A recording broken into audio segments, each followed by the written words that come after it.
Mesdames, Messieurs, bonjour. Nous allons entreprendre, à partir d'aujourd'hui, une série de courtes chroniques qui vont relater l'existence, le travail, les études d'artistes québécois à Paris, de la fin du 19e siècle aux années 50. Et sans prétention, nous allons tenter de vous démontrer comment leur passage dans la capitale culturelle et artistique du monde à cette époque a exercé une influence.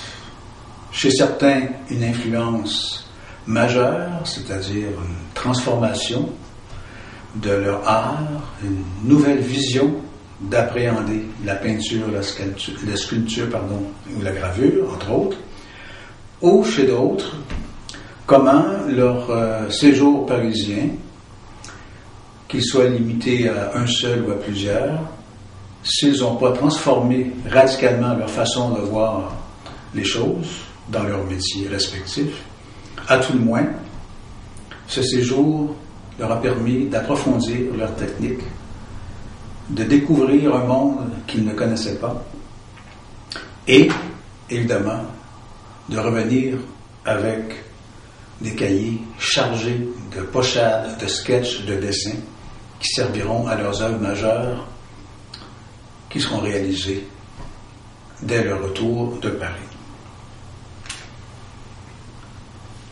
Nous appelons ça des chroniques. Ce ne sont pas ni des conférences ni des cours.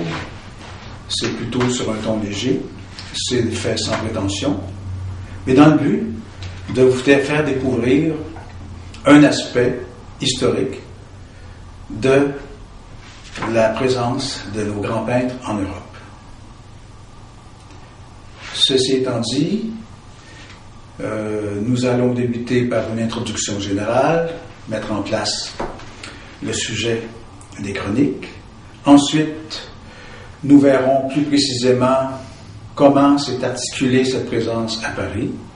Et enfin, par des exemples concrets, à partir de notes biographiques d'artistes québécois qui ont vécu en France, nous essaierons de voir avec vous comment, effectivement, leur présence là-bas a favorisé l'émergence d'un art nouveau chez eux.